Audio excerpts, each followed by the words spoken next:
Hey, how's it going, everybody? It's your pal Impossibum here. We're in Mindustry, and I figured we'd go through a little logic tutorial today.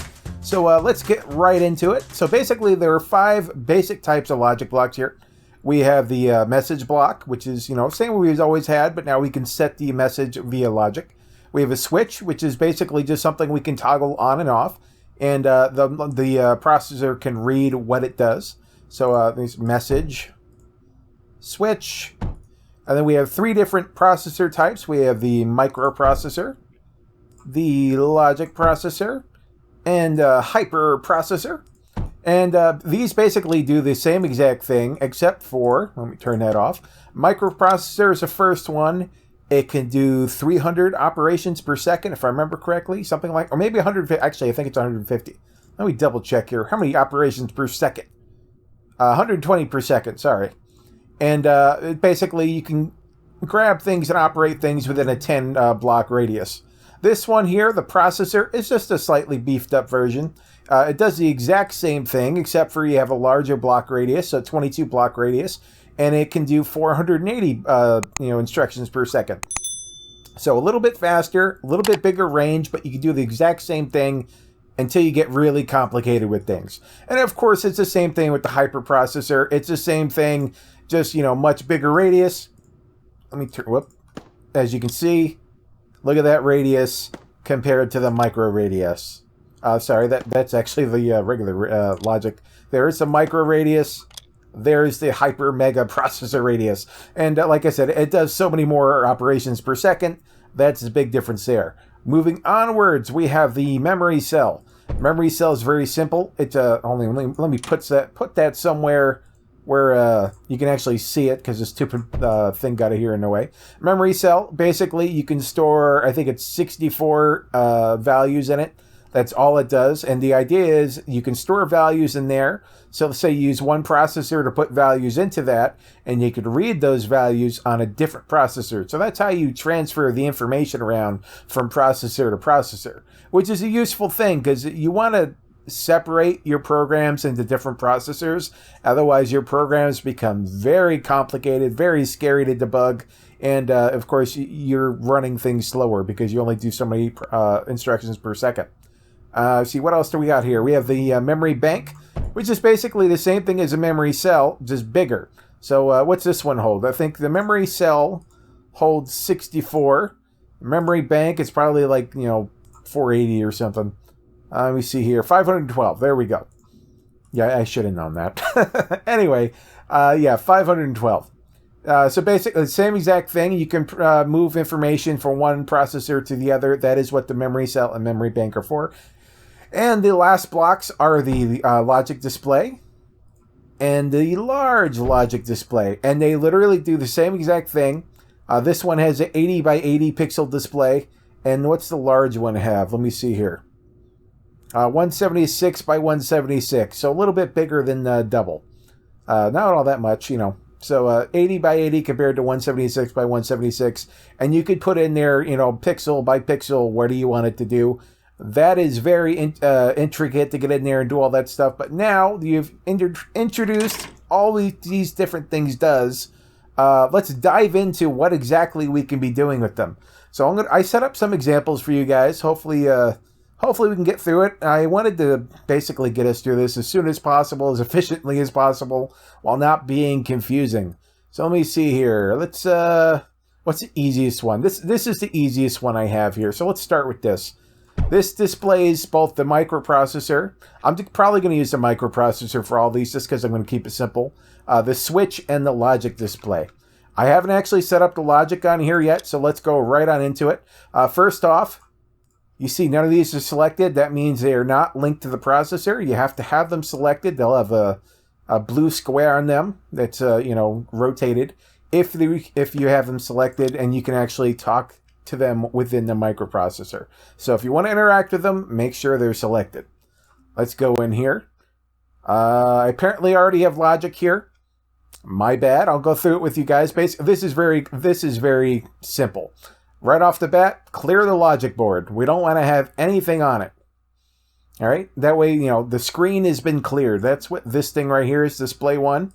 This is basically just saying, clear that screen. I don't want anything on it. This right here is checking the sensor. Say, hey, is the sensor on or is it off? And what you do is here's sensor.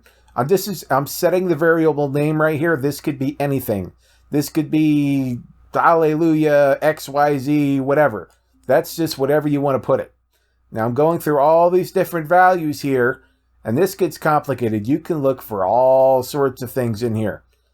It's kind of crazy. But once you have something targeted, these are all the different values of that object that you can look at.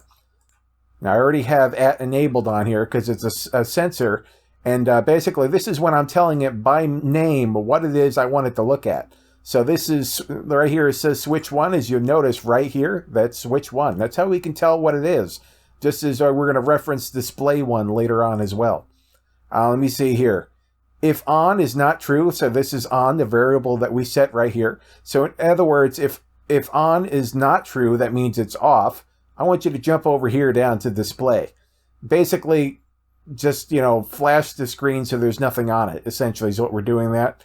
And then we're at the end of the line, nothing happens. So basically how the code runs, it goes from top to bottom, unless you have jumps, and then it follows jumps. But once you reach the bottom and there's nothing below it, the code terminates and goes right all the way back up to the beginning again. That's basically how it works. So you don't have to have an end here. Like I could add an end right here, and that would be fine. It would do the exact same thing, but I don't have to have that if I don't want to, because there's no reason. The code's going to terminate right there anyway. So let's say it is on, so we don't do the jump. That means we get to draw now. So right now I'm just going to draw a rectangle. You see the draw here. We're just doing the rect, but there's all sorts of different draws you can do here. And I'm just setting the parameter. So I want this rectangle I'm going to draw to be over 20 pixels to the right, up 20 pixels, and I'm going to make a 40 by 40 square. That's all it does. So when we go in here and we hit switch, it turns on because switch is on, essentially. I turn it off, it's clearing. That's all there is to it. And we just went through that exactly. I had meant to write this code live, and I apparently just saved it with that. I figured I'd just go with it. So hopefully you guys understand this. If there's something you don't understand about it, let me know. I can try to make things a little bit more clear. I'm trying to walk you guys through everything so you have an idea of how most things work. Let's move on. That was the toggle switch and the logic display and the microprocessor, but we're going to do more with the microprocessor here. Let me see here. We are going to do now mono feeder. Yeah, that'll be interesting. Let's do that. So let's start with this example right here. Or this one I'm definitely going to have to code live, which is going to be fun. So basically, I'm going to have two inputs coming into this container here. It's going to be graphite and I can't remember what this one is. Incendiary stuff. I can't remember the name of it. Anyway, it turns into blast compound. And basically, we're going to be feeding both of these into here, but I don't want to fill this container up with one over the other because, it's a small container. I want it to hold multiple things so I could do multiple things. So let's go into here and start getting the logic figured out because this is going to get complicated. So first and foremost, let's get in here. And we're going to start adding a bind here. So basically, we're going to want a mono for something later on. I'm just going to add that in here now. So let's go to jump. Let's see, if at unit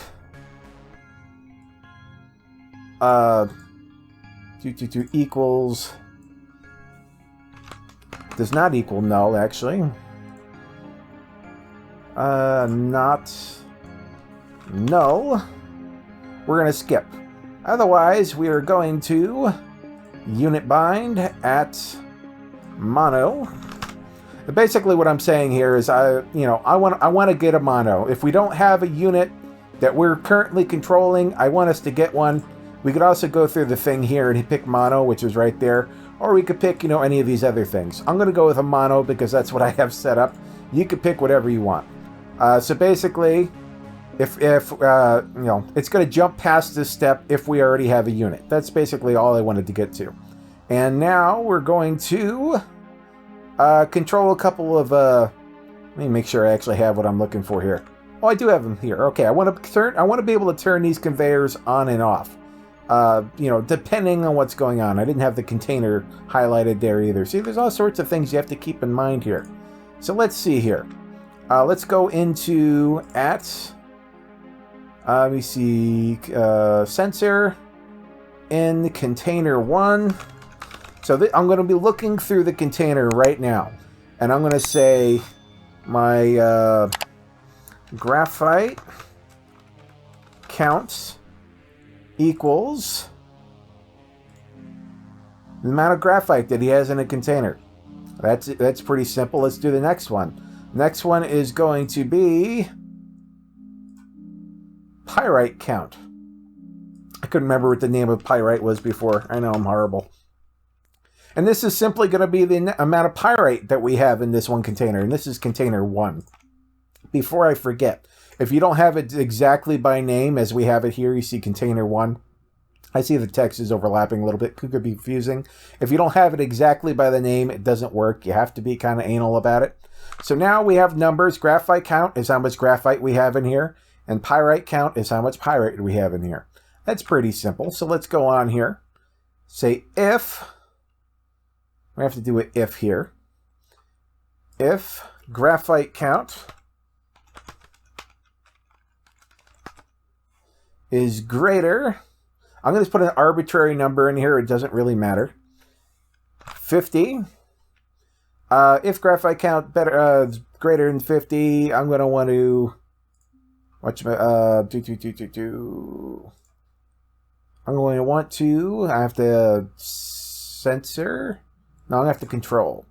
Set enabled of block conveyor 1 or 2. I can't remember. See, graphite is on conveyor. I can't read. Conveyor 1. Okay. Sorry, the text overlaps. It's really hard to see.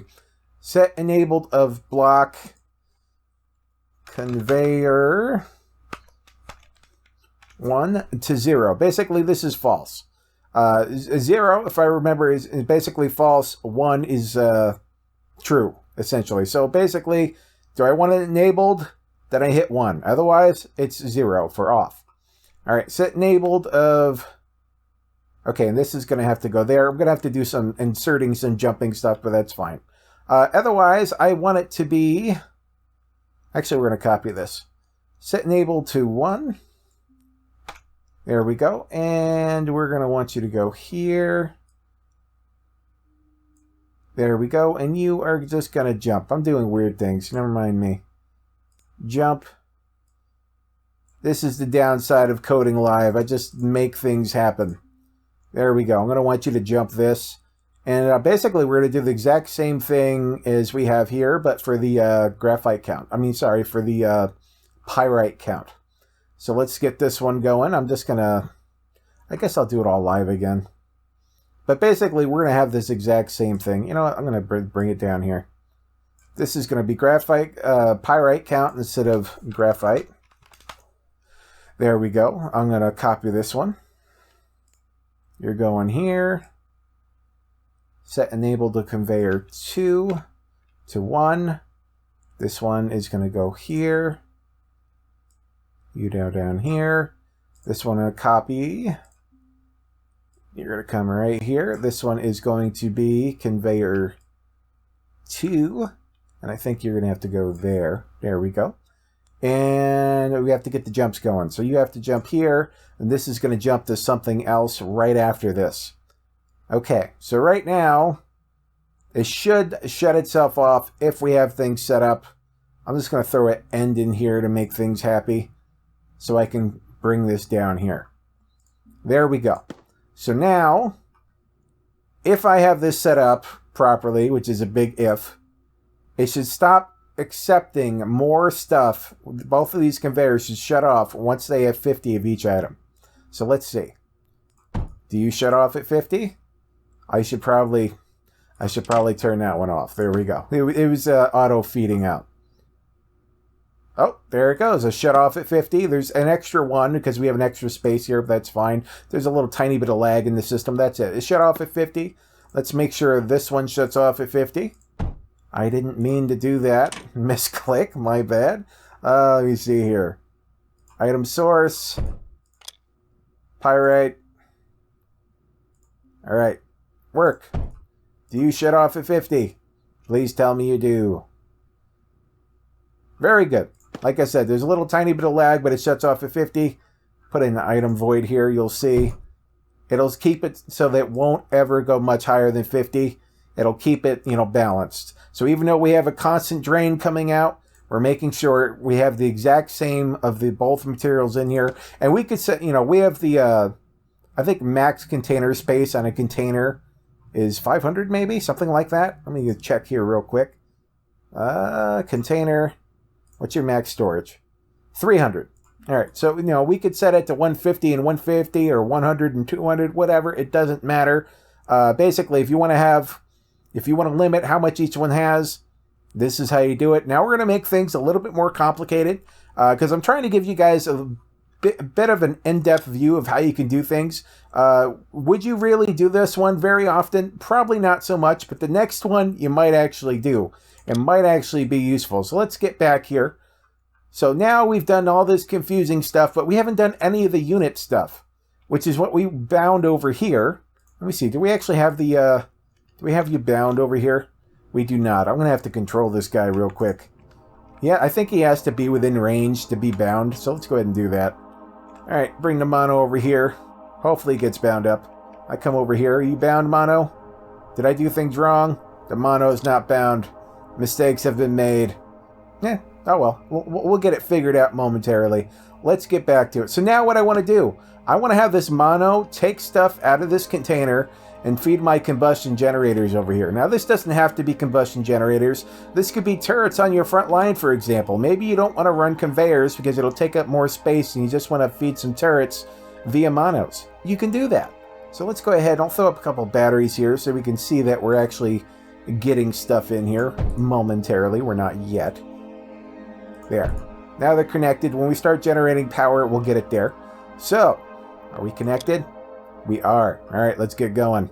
Let's get to code rating. All right, so now I'm going to have to put some code at the bottom here, which is going to be fun. And it's not going to go to the end anymore, but I can get to that later. Let me see here. First, we're going to unit locate.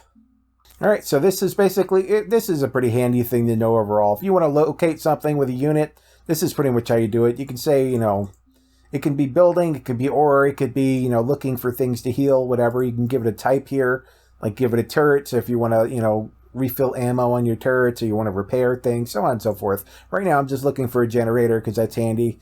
We'll make sure that it's ours and not the enemy because you don't want to go trying to help out the enemy and die in the process. Anyhow, we're going to bring up a sensor here and we're going to say at unit because that's what we're going to be looking inside. And this is going to be what we're holding, or if we're holding anything at all.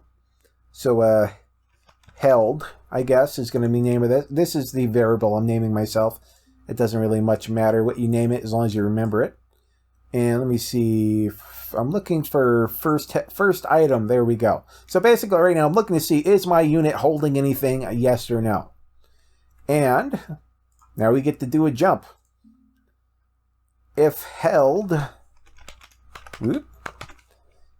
equals null, basically this is checking the first item that this unit is holding. If it's not holding anything, it's going to be a null, essentially. So we get to check for that. If we're not holding anything, well, what are we going to do if we're not holding anything? Well, we should probably go somewhere. We should probably go to sensor. And this is going to be another XY thing again. X. And this is going to be container 1. This is going to be the X coordinate of container 1. We're going to copy this one.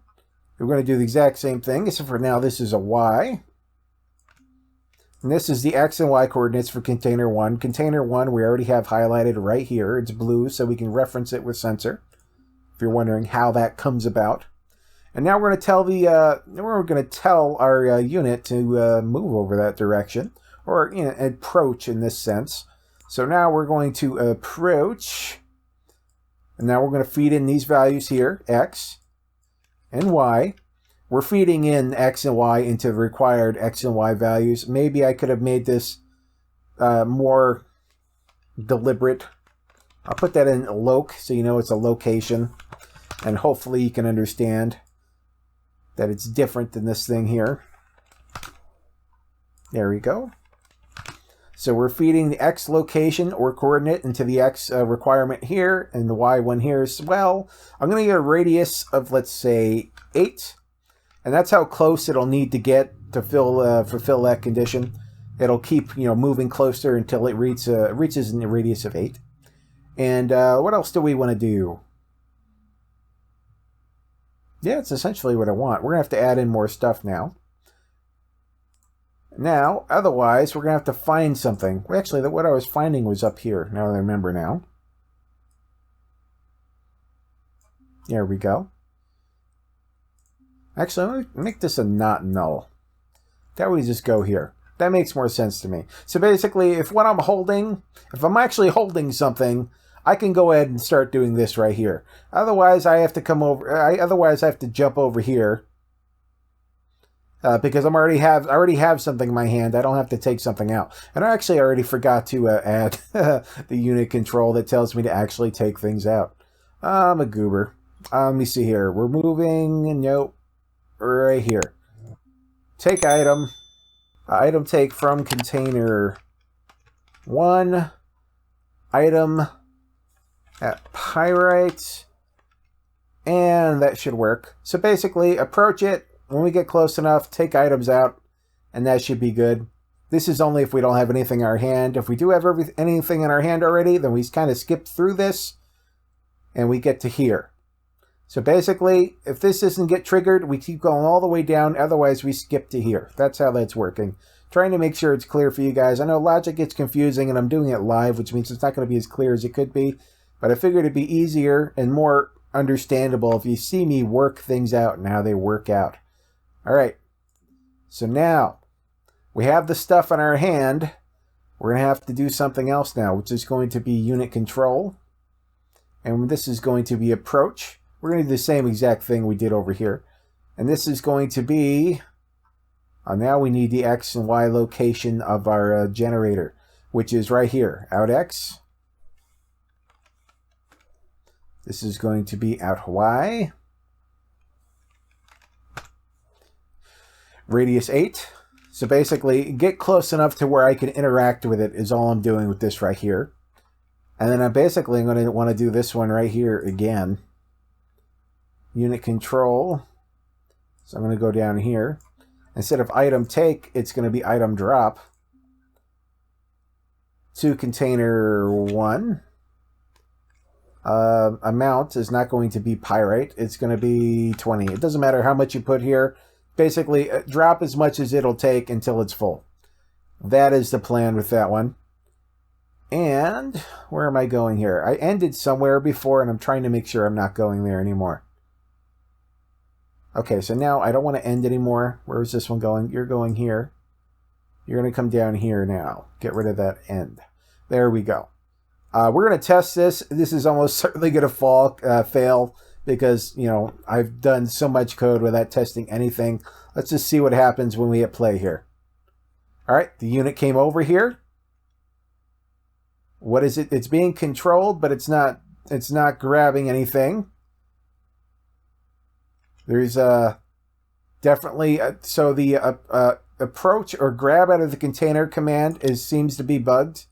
All right, guys, I am back. It's working. It's taking things out of here and feeding it directly into the combustion generator. And I'll show you real quick just to make sure I'm not cheating.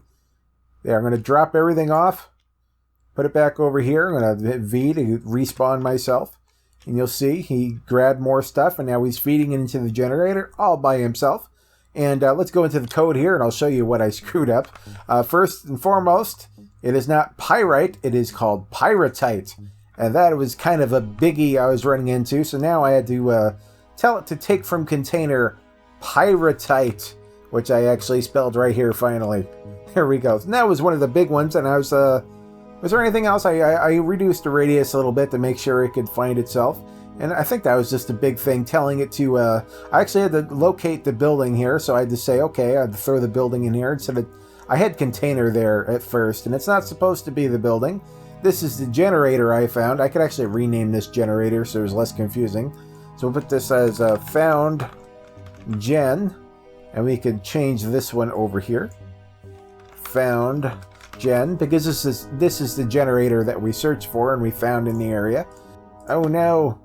Let's see how we screwed this up and if we could fix it. I might have just typoed something. Building. Oh, it has a B in front of it. That's what the problem is. Not supposed to have a B there. There we go. That should fix it. Yeah, there we go. Now it filled it up there immediately as soon as I left there. Yeah, I just had a little typo in there. For some reason, a B was left in front of it. So that's it. So now we can have a, we can tell these things how to fill up so that they don't overfill with one over the other. We can have this feed generators if we want. One of the other things you should probably do, this is a variation on this.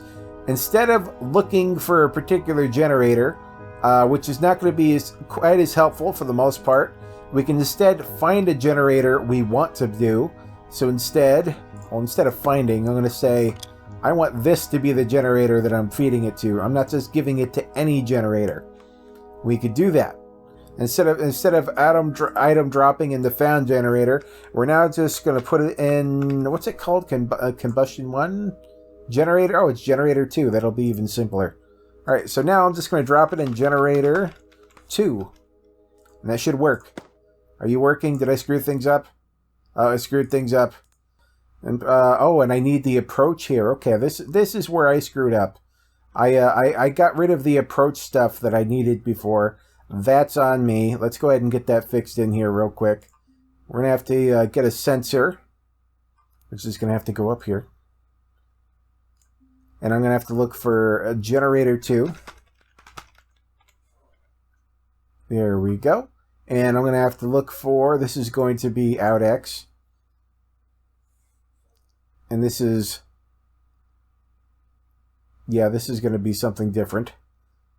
Get rid of, I guess I can leave that. I have to actually make the out X. This has to be the location of the generator. And this is going to be the Y location of the generator. And now that should work. Now we're going to approach the generator and put stuff in it. Do you work? No, I broke it. Oh my God, why do I break things? This has to go down here. That was it. I'm such a goober sometimes. I was just because I moved something and the jump didn't get reconnected. So now if we're holding something, we go down here. Before I was just jumping this always. That's why I screwed up. So let's go ahead and put this radius back up to 6. There we go. So now basically we get full, we fill up, and then we put it here. That's all there is to it. We could do all sorts of different things with this, and I've already spent too much time on it. So without further ado, I have one more that I think is going to be pretty helpful for you guys. So let's jump into that before I waste any more of our time. This is, well, this one I guess I can, should I do it live? You know what? I've spent so much time. I don't want to spend any more time live doing this. I'm going to go over the code with you guys to make it simple for you. Let's go through it here. This one it's the same as before. I'm going to bind a unit. So if I already have a bound unit, skip the bind unit command, which is right here, and we start here essentially. So now I'm using that that unit, which is going to be a poly, to find any damaged unit. And if it finds one, it's going to give me the X coordinate and the Y coordinate of it. And it'll give me a reference to the building itself and a Boolean value saying whether you found it or not. So basically, if I didn't find it, so if found is not true, I'm going all the way down here. And basically, I'm telling it, okay, look for my core and go to my core. So basically, if you have nothing else to do, just idle at your core. That's what this is doing right here. Otherwise, so if we have found something that's damaged, I want to approach that damaged thing at the location out X, which we get right here, and out Y, which we get right here. And this is just the X and Y coordinates, and I want to get within 12 radius of it. The maximum shot distance of a poly, I think, is 24.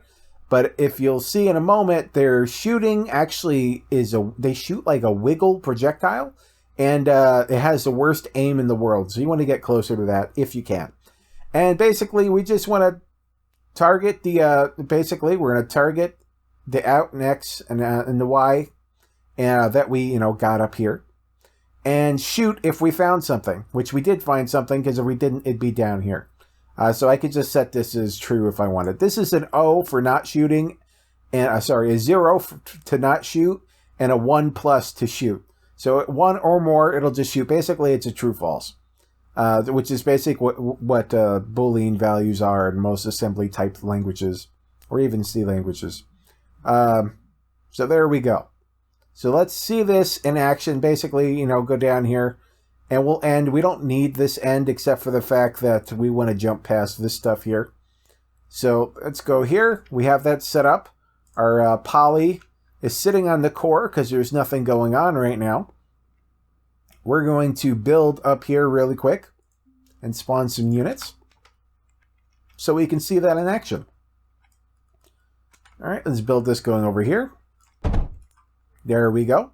Now we're going to spawn some units, and we're going to see that they're going to come over here and damage our wall, and then our poly should come over here and heal it. God willing. So they're not going to do much damage, obviously, and they're going to kill themselves just by shooting the wall eventually. Our poly should be over here. There we go. You see our poly has the world's worst aim. It's like aiming for over here, and it's like hitting over here and over there and everywhere. So luckily, though, even if it misses, if it hits something else nearby, it'll heal it. It does have very slight homing, but not the greatest. But yeah, it's something. As you can see, we're just healing it up. We're not having too big of a problem. Nothing's going to die here. Eventually, they killed themselves. And hopefully, we get this all healed up. And then after it does, it's all done healing, and it's going to go back to base. That's all there is to it. That's pretty simple. It's a pretty handy tool to have, just to have something that'll run around and heal anything that's damaged. So anything that's not within your, mender radius. Anyhow, this episode has probably gone way too long as it is, so I'm sorry about that, guys. If you have any questions about how things work or different commands, go ahead and leave a comment down in the comment section. And thank you guys so much for watching. If you're new to this channel, this is what I do. I play indie games every single day on the internet for your enjoyment. I tend to play base building automation games, tower defense games, and vehicle engineering games. So if you're into stuff like that, why don't you go ahead and hit that subscribe button, click that bell icon so you know when we put out new content, smash that like button, leave a comment down below. Thank you guys so much for watching, and I'll see you next time. Bye-bye.